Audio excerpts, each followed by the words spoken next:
백강혁은 지루함을 감추지 못한 채 화려한 자선 경매장의 샴페인 잔들 사이를 유영하고 있었다. 30 중반의 그는 대한민국 재계를 움직이는 가장 젊고 냉철한 CEO였다. 그의 주변에는 언제나 사람들이 맴돌았지만 그의 얼음 같은 아우라는 그 누구의 접근도 허락하지 않았다. 그는 일 외에는 그 어떤 것에도 관심을 보이지 않는 완벽한 독신주의자로 유명했다. 하지만 세상 사람들은 몰랐다. 그의 그 차가운 가면 뒤에 지난 15년간 단 한순간도 꺼지지 않은 뜨거운 불꽃 하나가 숨겨져 있다는 것을. 그것은 15년 전 모든 것을 앗아간 끔찍한 화재의 기억이었다. 그는 연기와 불길 속에서 자신을 안전한 곳으로 이끌어 주었던 한 어린 소녀의 얼굴을 잊을 수가 없었다. 그는 지난 15년간 자신의 모든 힘을 동원하여 그녀를 찾아 헤맸다. 그가 가진 유일한 단서는 그녀가 떨어뜨리고 간 조악하지만 정성이 담긴 작은 나무새 조각 하나뿐이었다. 그의 완벽하게 통제된 이성적인 세계 속에서 이 비논리적이고 맹목적인 수색은 그의 유일한 집착이자 약점이었다. 그날도 그는 의무적인 행사 참석에 지쳐 자리를 떠나려던 참이었다.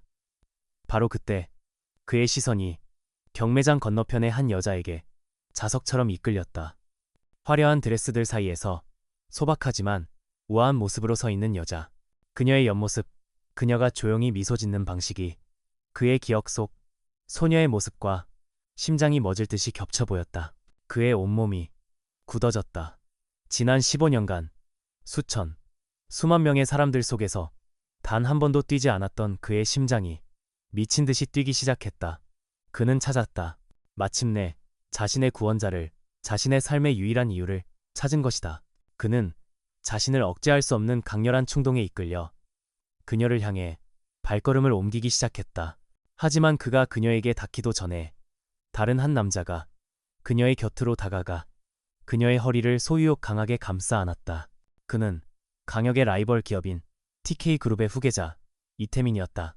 그리고 그들의 곁으로 태민의 아버지인 이 회장이 만족스러운 미소로 다가왔다. 강혁은 그 자리에서 얼어붙었다. 그는 이 회장의 얼굴을 알아보았다.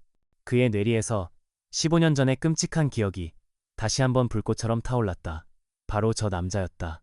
자신의 가족의 공장을 불태우고 모든 것을 빼앗아간 원수. 그날의 화재는 단순한 사고가 아니었다. 그것은 경쟁사를 무너뜨리기 위한 이 회장의 잔인한 방화였던 것이다.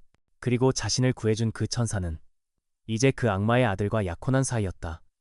세상의 모든 아이러니가 그의 목을 조여오는 듯했다. 강혁은 어둠 속에서 그들의 모습을 지켜보았다. 그는 보았다. 그녀의 미소가 예의 바르지만 행복하지 않다는 것을. 그녀가 화려한 세장 속에 갇힌 아름다운 새와도 같다는 것을. 그의 15년간의 수색은 이제 전혀 다른 의미를 갖게 되었다. 이것은 더 이상 그녀를 찾아 감사 인사를 전하는 낭만적인 추적이 아니었다. 이것은 자신의 원수의 소나기에서 자신의 유일한 구원자를 다시 한번 구해내야만 하는 잔인한 전쟁의 서막이었다. 그는 주머니 속의 낡은 나무 새 조각을 으스러질 듯이 꽉 쥐었다. 수색은 끝났다. 이제 전쟁이 시작될 것이다. 자선 경매장에서의 운명적인 만남 이후 백강혁의 세상은 온통 한지은이라는 여자에 대한 생각으로 가득 찼다. 그는 밤새 자신의 정보팀을 동원하여 그녀의 모든 것을 알아냈다. 15년 전 화재 사고의 유일한 생존자. 사고로 모든 기억을 잃고 당시 현장에 있었던 이 회장에게 입양되어 그의 아들 이태민의 약혼녀로 살아가고 있다는 충격적인 사실. 그의 최악의 예감은 그대로 현실이 되어 있었다. 그는 그녀의 주변을 맴돌기 시작했다. 그는 그녀가 자주 가는 미술관, 즐겨 찾는 카페, 그리고 홀로 산책하는 공원에서 마치 우연처럼 그녀와 마주쳤다. 그는 섣불리 그녀에게 다가가지 않았다. 그는 그저 멀리서 그녀를 지켜보았다. 그녀가 정말로 행복한지를, 자신의 기억 속에 그 소녀가 맞는지 확인하고 싶었다. 그는 보았다. 그녀가 세상에서 가장 화려한 옷을 입고 가장 비싼 차를 타고 다니면서도 단 한순간도 진심으로 행복하게 웃지 않는다는 것을. 그녀의 미소는 언제나 예의 바르고 아름다웠지만 그 이면에는 깊고 서늘한 슬픔의 그늘이 드리워져 있었다. 그녀는 금빛 새장 속에 갇힌 아름다운 새였다. 마침내 그는 그녀와 정면으로 마주하기로 결심했다. 그는 그녀가 자주 가는 갤러리에서 그림을 보는 척하며 그녀를 기다렸다. 그리고 마침내 그녀가 나타났을 때 그는 마치 처음 보는 사람처럼 그녀에게 다가가 자신을 소개했다. 자선 행사에서 배웠던 것 같군요. 백강혁입니다. 그는 그녀의 눈을 똑바로 쳐다보았다. 혹시라도 아주 작은 기억의 불씨라도 남아있지 않을까 하는 절박한 기대를 품고, 하지만 그녀의 눈에는 어떤 흔들림도 없었다. 그녀는 그를 정말로 처음 보는 낯선 사람처럼 예의 바르지만 차가운 무관심으로 대했다. 아, 그러시군요. 반갑습니다. 그 순간 그의 15년간의 기다림은 산산조각이 났다. 그녀는 그를 전혀 기억하지 못했다. 그에게는 평생의 족쇄가 된 그날의 불길이 그녀의 기억 속에서는 완벽하게 지워져 있었던 것이다. 바로 그때 이태민이 나타나 소유욕 강한 미소로 그녀의 어깨를 감싸 안았다. 지은아, 여기서 뭘 하고 있어?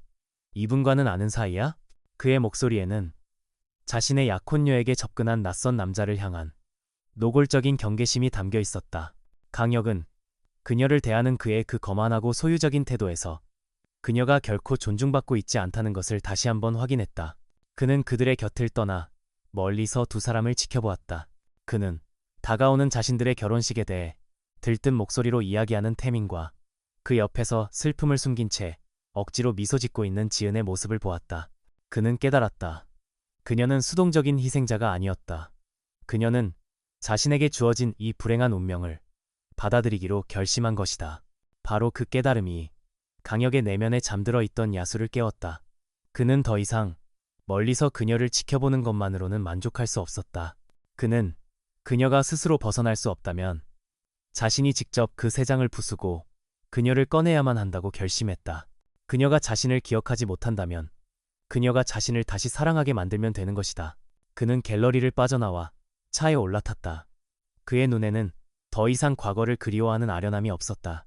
그 자리에는 자신의 것을 되찾기 위해 기꺼이 전쟁을 시작할 준비가 된 냉혹한 승부사의 불꽃이 타오르고 있었다. 그는 비서에게 전화를 걸었다. 이태민과 그의 아버지 이 회장의 모든 것을 다시 조사해. 사업, 약점, 그 모든 것을. 사냥은 끝났어. 지금부터는 전쟁이다. 백강혁의 전쟁은 조용하지만 신속하게 시작되었다. 그는 이태민이나 이 회장을 직접 공격하는 대신 한지은이라는 여자의 지난 15년의 행적을 파헤치는데 모든 정보력을 집중했다. 그는 알아야만 했다. 그녀가 왜 자신의 원수들과 함께 살고 있는지, 그리고 왜 자신을 기억하지 못하는지를. 그의 비밀 정보팀은 15년 전의 화재 사건 기록부터 다시 조사하기 시작했다.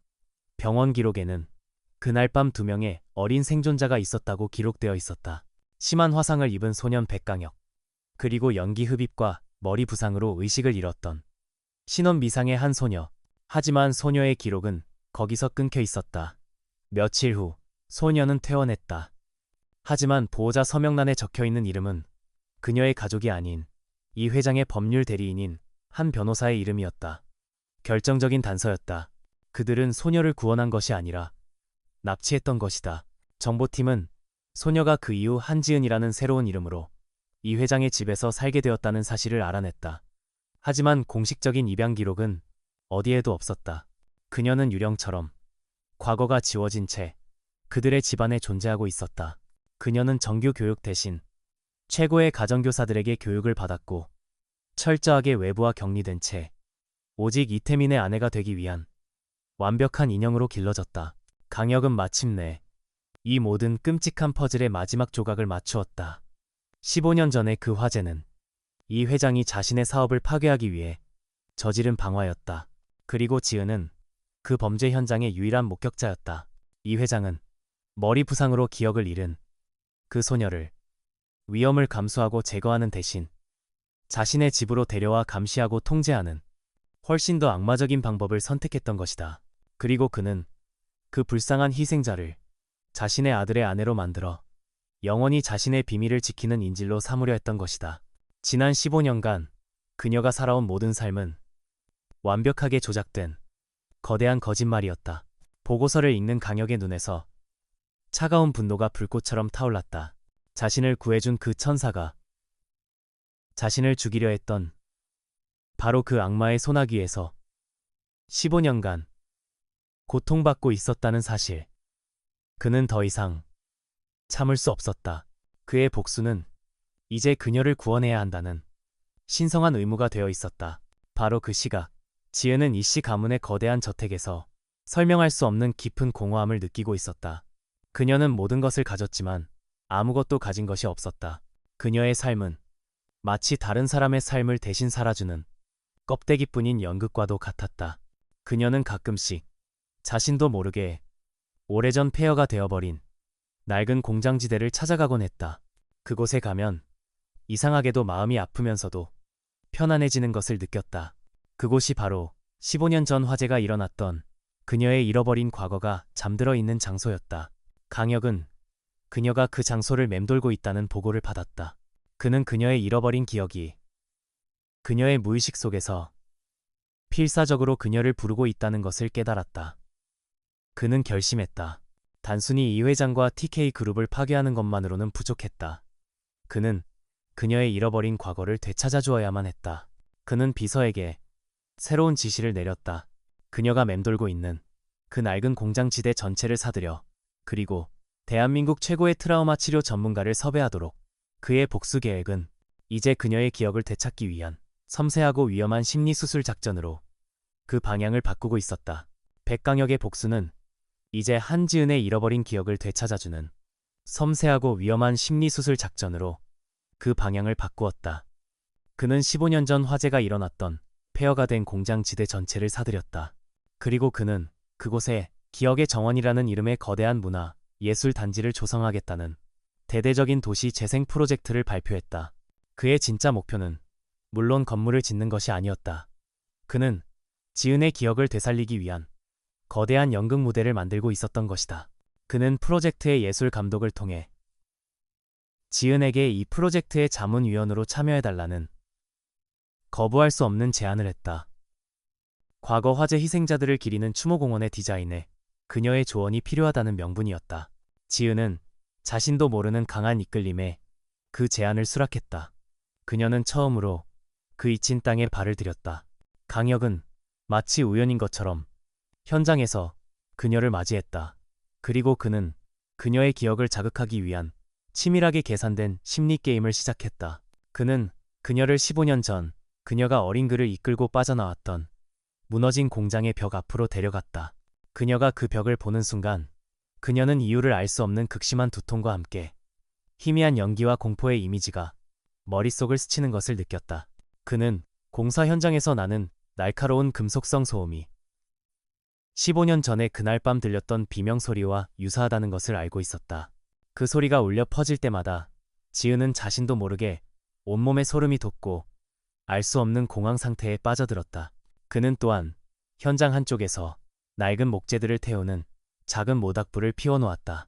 매캐한 연기 냄새가 그녀의 코끝을 스치는 순간 그녀는 숨이 막히는 듯한 갑갑함과 지독한 공포감에 몸을 떨어야 했다. 그녀의 몸은 그녀의 머리가 잊어버린 그날의 공포를 똑똑히 기억하고 있었다. 그날 이후 지은은 밤마다 불과 연기에 휩싸이는 악몽에 시달리기 시작했다. 꿈속에서 그녀는 이름 모를 한 소년의 손을 잡고 필사적으로 어둠 속을 헤매고 있었다. 그녀는 또한 강혁이라는 남자에게 설명할 수 없는 기묘한 이끌림과 동시에 안전함을 느끼고 있는 자기 자신을 발견하고 혼란스러워했다. 강혁에게도 이 과정은 고통스러운 것이었다. 그는 자신이 사랑하는 여자에 잊고 있던 트라우마를 제 손으로 다시 헤집어내고 있었다. 그는 그녀가 고통스러워하는 모습을 지켜보며 몇 번이고 이 모든 것을 멈추고 싶은 충동에 휩싸였다. 하지만 그는 이것이 그녀를 진정으로 구원할 수 있는 유일한 길임을 알고 있었다. 어느 날 그녀는 현장에서 또다시 공황 발작을 일으키며 쓰러질 뻔했다. 바로 그때 지혁이 달려와 그녀의 몸을 단단하게 붙잡아 주었다. 괜찮소. 그의 목소리에는 더 이상 감출 수 없는 깊은 걱정이 담겨 있었다. 그의 단단한 팔에 안기는 순간 그녀는 완전한 기억은 아니었지만 이 감각은 안전하다는 깊고 본능적인 인식을 느꼈다. 그날 밤 지은은 잠 못 이루고 자신의 작업실에서 스케치북에 무언가를 그리고 있었다. 그날 밤, 그녀는 무의식적으로 꿈속에서 보았던 그 어린 소년의 공포와 결의에 찬 얼굴을 그리고 있었다. 그녀는 자신이 왜 이 소년을 그리고 있는지 알 수 없었다. 하지만 그 얼굴은 이상할 만큼 낯설지가 않았다. 기억의 문이 아주 서서히 열리고 있었다. 한지은의 마음이 흔들리고 있다는 것을 이태민은 본능적으로 감지했다. 그는 더 이상 시간을 끌 수 없다고 판단했다. 그는 아버지인 이 회장을 압박하여 강혁의 프로젝트가 완성되기 전에 지은과의 약혼식을 서두르기로 결심했다. 그는 그녀를 자신의 완벽한 트로피로서 세상 사람들 앞에 전시하고 싶었다. 약혼식이 열리는 호텔 연회장은 TK그룹의 부와 권력을 과시하는 화려하고 거대한 무대였다. 지은은 값비싼 드레스를 입고 억지로 미소를 지은 채 태민의 옆에 서 있었다. 그녀는 마치 아름다운 인형처럼 보였지만 그녀의 눈에는 어떤 기쁨의 빛도 없었다. 그녀의 영혼은 여전히 15년 전의 그 폐허 속을 헤매고 있었다. 백강혁 역시 그 파티에 초대받지 않은 손님으로 참석했다. 그는 자신의 천사가 원수의 손에 이끌려 거짓된 제단 위로 올라서는 것을 차마 지켜만 보고 있을 수는 없었다. 그는 자신의 심장을 찢는 고통을 느끼며 그녀가 구원 요청의 신호를 보내주기만을 애타게 기다리고 있었다. 파티가 절정에 달했을 때 태민은 자신만만한 미소로 약혼의 증표로서 지은에게 키스를 하려 했다. 바로 그 순간 지은은 자신도 모르게 고개를 돌려 그의 입술을 피했다. 수많은 사람들 앞에서 공개적으로 그를 거절한 것이다. 그녀의 무의식이 마침내 반란을 일으킨 것이다. 태민의 얼굴은 굴욕감으로 험악하게 일그러졌다. 그는 분노를 참지 못하고 지은의 팔을 거칠게 잡아끌어 아무도 없는 발코니로 그녀를 몰아붙였다. 지금 무슨 짓이야? 감히 내 얼굴에 먹칠을 해. 백강혁, 그 자식 때문이야. 바로 그때 강혁이 그들의 앞에 나타났다. 그는 더 이상 그림자 속에 숨어있지 않았다. 그는 분노한 태민과 겁에 질린 지은 사이를 가로막아 섰다. 그는 태민을 향해 얼음처럼 차가운 목소리로 경고했다. 그 손 놓지. 다시 한번 그녀에게 손을 대면 네 손목을 부러뜨려 버릴 테니.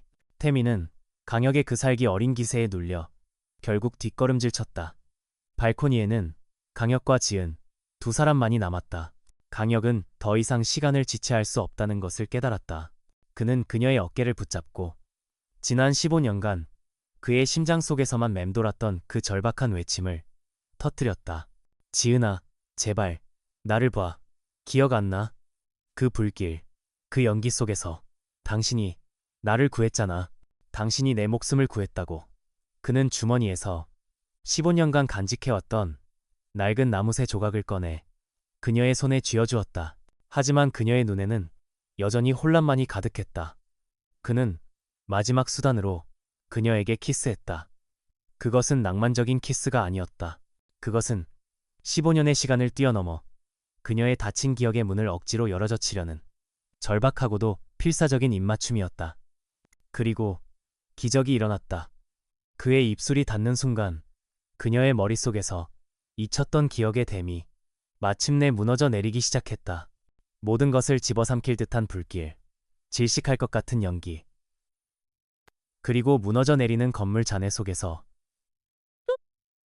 자신의 작은 몸으로 겁에 질린 한 소년을 감싸 안고 그의 손을 잡고 필사적으로 달렸던 어린 소녀의 기억.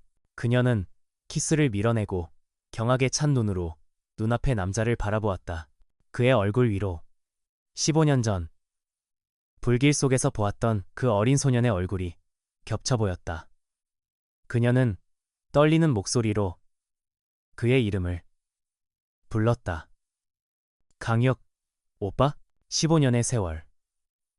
그의 길고 길었던 기다림이 마침내 끝나는 순간이었다. 기억의 홍수가 한지은의 머릿속을 휩쓸고 지나갔다. 15년 동안 굳게 닫혀있던 판도라의 상자가 백강혁의 절박한 키스와 함께 마침내 열리고 만 것이다.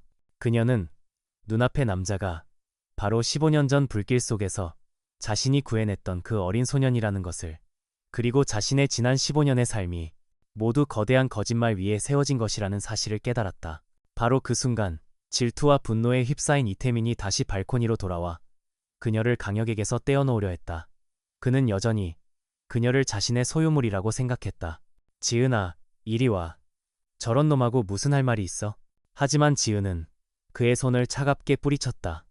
그녀는 더 이상 그의 말에 순종하는 약혼녀가 아니었다.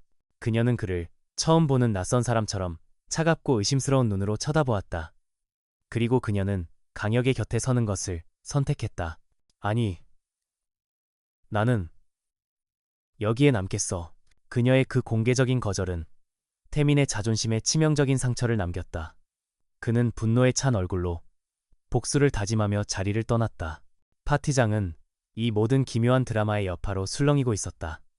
강혁은 여전히 충격에서 벗어나지 못하고 있는 지은을 데리고 그 혼돈의 장소를 빠져나왔다. 그는 그녀를 자신의 안전한 요새 펜트하우스로 데려왔다. 그녀는 쏟아져 들어오는 기억의 파편들 속에서 머리가 깨질 듯한 고통을 느끼며 몸을 떨었다. 강혁은 그녀가 진정될 때까지 아무것도 묻지 않고 그저 그녀의 곁을 조용히 지켜주었다. 그는 그녀에게 따뜻한 차를 건네고 그녀가 다시 안전하다고 느낄 수 있도록 든든한 버팀목이 되어주었다. 다음 날 지은은 결심을 굳혔다. 그녀는 더 이상 그들의 인형으로 살아가지 않을 것이다. 그녀는 자신의 지난 15년을 그리고 자신의 진짜 인생을 되찾아야만 했다. 그녀는 강혁과 함께 이씨 가문의 저택으로 향했다. 그곳은 더 이상 그녀의 집이 아니었다. 그곳은 그녀가 탈출해야 할 감옥이었다. 저택의 거실에서 그녀는 이 회장과 그의 부인 그리고 이태민과 정면으로 마주섰다. 그녀는 그들에게 단도직입적으로 물었다. 왜 저에게 15년 동안이나 거짓말을 하셨죠? 이 회장은 조금의 죄책감도 없는 얼굴로 뻔뻔하게 대답했다. 그의 논리는 뒤틀려 있었다. 우리는 너를 비극적인 과거에서 구원해준 것이다. 우리는 너에게 새로운 삶과 최고의 교육 그리고 부유한 미래를 주었다. 모든 것이 너를 위한 것이었어. 너는 우리에게 감사해야 마땅하다. 그의 그 위선적인 변명 앞에서 지은의 마지막 남은 미련마저도 사라졌다. 그녀의 순수했던 영혼은 이제 강철처럼 단단해져 있었다. 당신들은 저에게 새로운 삶을 준 게 아니에요. 당신들은 저의 진짜 삶을 훔쳐간 도둑들이에요. 저는 더 이상 당신들의 세장 속에 갇혀 살지 않겠어요. 그녀는 태민을 향해 공식적으로 파혼을 선언했다. 그리고 그녀는 자신의 지난 15년의 삶이 담긴 그 집을 미련 없이 걸어나왔다. 그녀는 자신의 정체성을 스스로의 힘으로 되찾은 것이다. 강혁은 그 모든 과정을 자랑스러운 눈으로 지켜보고 있었다. 그가 기억하던 연약한 소녀는 이제 그 누구보다도 강인한 여전사가 되어 있었다. 그는 더 이상 그녀를 구원해야 할 대상이 아니라 함께 싸워나갈 동등한 파트너로 그녀를 바라보았다. 이씨 가문의 저택을 걸어나온 그녀를 강혁이 기다리고 있었다. 그는 그녀를 자신의 차에 태웠다. 차 안의 분위기는 승리감보다는 비장한 결의로 가득 차 있었다. 그가 그녀에게 물었다. 이제 어쩔 거지? 그녀가 강철 같은 눈빛으로 그를 돌아보았다. 이제 그 불을 누가 질렀는지 알아내야죠. 그리고 그 대가를 치르게 만들어야 해요. 백강혁의 펜트하우스는 이제 그들의 전쟁을 위한 비밀스러운 작전 본부가 되었다. 거대한 화이트보드 위에는 15년 전의 사건과 관련된 인물들과 그들의 관계가 거미줄처럼 복잡하게 그려져 있었다. 강혁과 지은은 이제 하나의 팀이 되어 그 거미줄의 중심에 있는 진짜 범인을 찾아 나서기 시작했다. 강혁은 자신의 모든 정보망을 동원하여 15년 전의 경찰 수사 기록과 소방서의 화재 조사 기록을 다시 파헤치기 시작했다. 그는 서류의 모든 단어 속에서 당시에는 보이지 않았던 혹은 의도적으로 감추어졌던 진실의 흔적들을 찾아 나섰다. 지은의 역할은 그 무엇보다도 중요했다. 그녀의 되살아난 기억은 여전히 안개처럼 희미하고 파편적이었지만 그 안에는 공식적인 기록에는 없는 결정적인 단서들이 숨겨져 있었다. 그녀는 화재 당시 맡았던 기름 냄새, 방화범들이 나누던 대화의 조각들, 그리고 자신이 강혁을 이끌고 빠져나왔던 공장의 비밀스러운 탈출 경로를 기억해내려 애썼다. 그러던 어느 날, 지은은 아주 중요한 기억의 조각 하나를 떠올렸다. 화재가 나던 날 밤, 원래 당직 근무를 서야 했던, 자신에게 유난히 다정했던 늙은 경비 아저씨가 갑작스럽게 휴가를 떠났다는 사실이었다.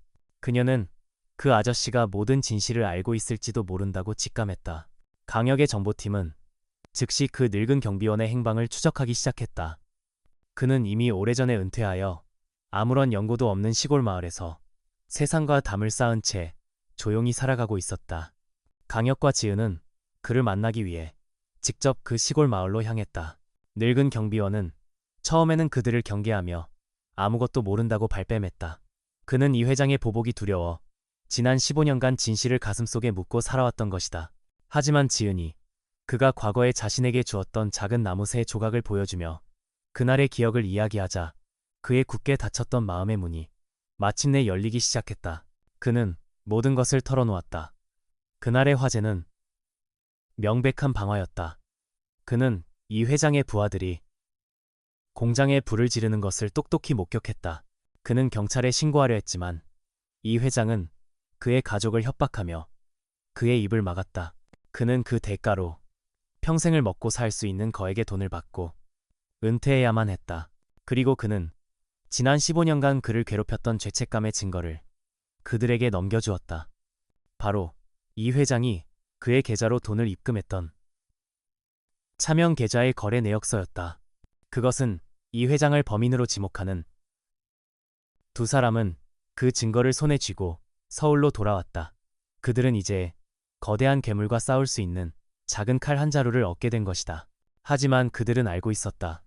이 증거만으로는 법의 심판대 위에서 이 회장을 무너뜨리기에는 턱없이 부족하다는 것을. 그들에게는 더 결정적인 한 방이 필요했다. 그리고 그들의 움직임은 이미 이 회장의 귀에 들어간 후였다. 늙은 늑대는 자신의 과거를 파헤치는 자들의 존재를 알아차리고 그들을 제거하기 위한 새로운 함정을 파기 시작했다. 조용했던 수사는 끝났다. 이제부터는 목숨을 건진 자 전쟁의 시작이었다. 백강혁과 한지은이 15년 전에 진실에 다가서고 있다는 것을 이 회장 부자 역시 알아차렸다. 궁지에 몰린 늙은 늑대와 그의 어리석은 새끼는 마지막이자 가장 잔인한 함정을 파기로 결심했다. 그들은 두 사람을 비극이 시작되었던 바로 그 장소, 15년 전에 화재 현장이었던 낡은 공장으로 유인하기로 했다. 그들은 강역의 정보망에 거짓 정보를 흘렸다. 15년 전에 방화범 중 한 명이 죄책감에 시달리다 모든 진실이 담긴 증거를 공장의 특정 창고에 숨겨두었다는 그럴싸한 미끼였다.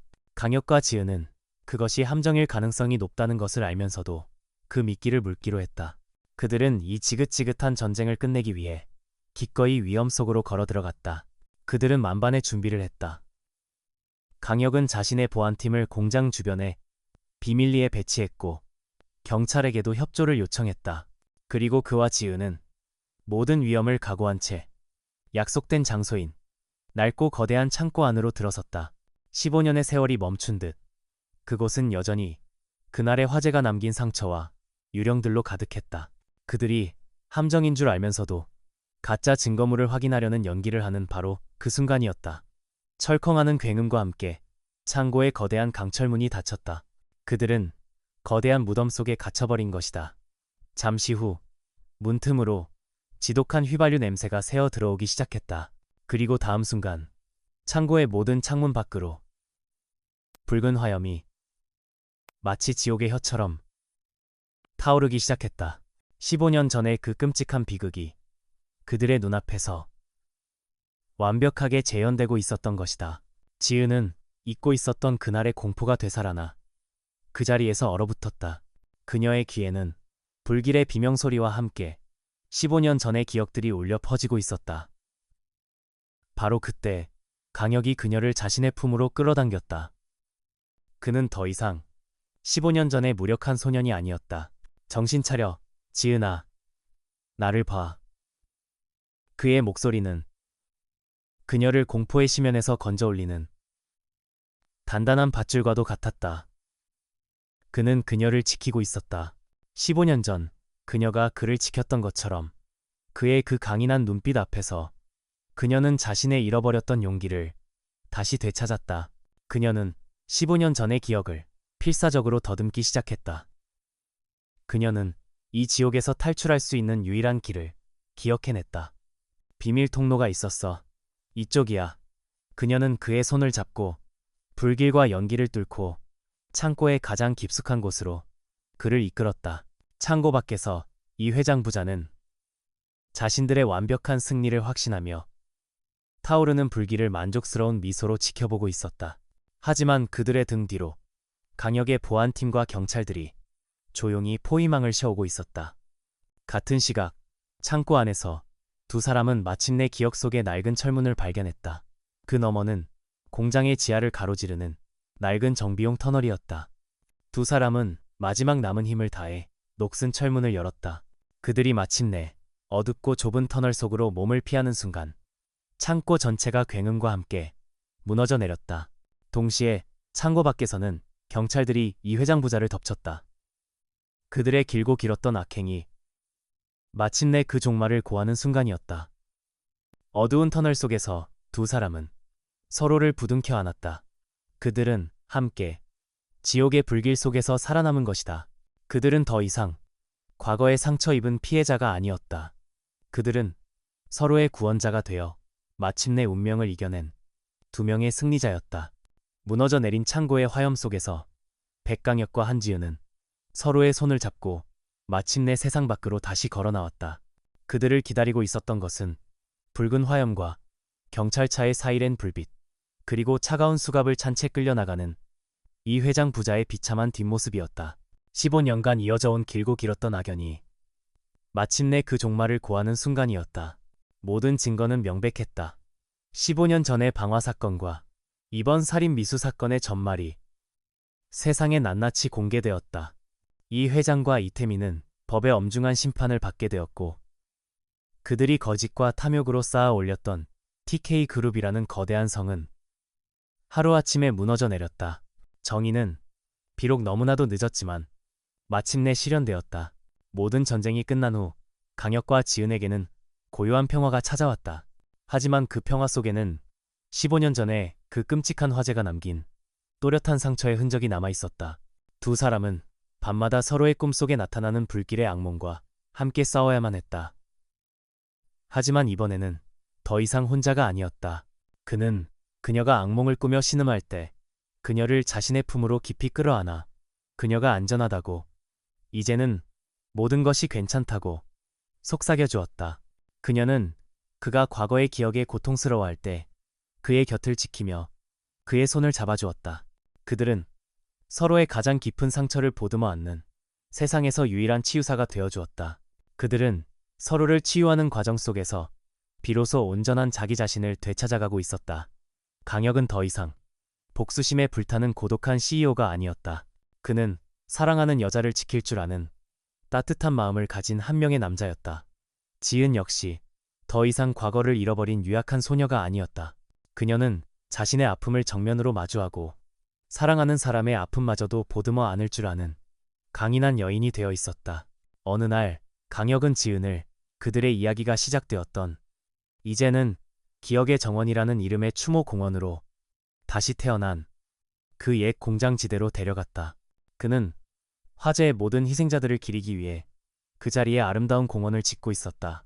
그곳은 더 이상 비극의 장소가 아닌 치유와 재생의 공간이었다. 그는 공원의 중앙, 가장 햇살이 잘 드는 곳에 서서 그녀에게 주머니 속의 낡은 나무새 조각을 꺼내 보였다. 이것은 지난 15년간 나를 살게 했던 당신의 희망이었소. 그는 이어서 그 옆에 새가 날갯짓하는 모양으로 섬세하게 세공된 눈부신 다이아몬드 반지를 내밀었다. 그리고 이것은 이제 내가 당신에게 줄 나의 미래에 대한 약속이오. 한지은, 나와 결혼해주겠소? 그의 청혼에 지은은 행복의 눈물을 흘리며 고개를 끄덕였다. 15년 전 불길 속에서 시작되었던 그들의 인연이 마침내 사랑의 결실을 맺는 순간이었다. 불 속에서 서로를 구원했던 소년과 소녀는 이제 어른이 되어 서로의 남은 평생을 구원하기로 약속했다. 그들의 사랑은 불길 속에서 시험받고 15년의 세월 속에서 단련된 세상 그 무엇보다도 단단하고 영원한 것이었다. 그로부터 1년 후 15년 전에 비극이 일어났던 폐허의 공장지대는 기억의 정원이라는 이름의 아름다운 추모 공원으로 다시 태어났다. 공원의 개장식 날, 이제는 부부가 된 백강혁과 한지은은 나란히 연단에 서 있었다. 그들은 더 이상 과거의 상처에 갇혀있던 고독한 영혼들이 아니었다. 강혁은 여전히 강력한 CEO였지만 더 이상 냉혹한 독신주의자가 아니었다. 그의 얼굴에는 아내를 향한 따뜻하고 부드러운 미소가 떠나지 않았다. 그는 사랑을 통해 비로소 완전한 한 명의 남자가 되어 있었다. 지은 역시 더 이상 자신의 과거를 잃어버린 불안한 소녀가 아니었다. 그녀는 자신의 정체성을 되찾은 존경받는 예술가이자 새로운 재단의 공동이사장이 되어 있었다.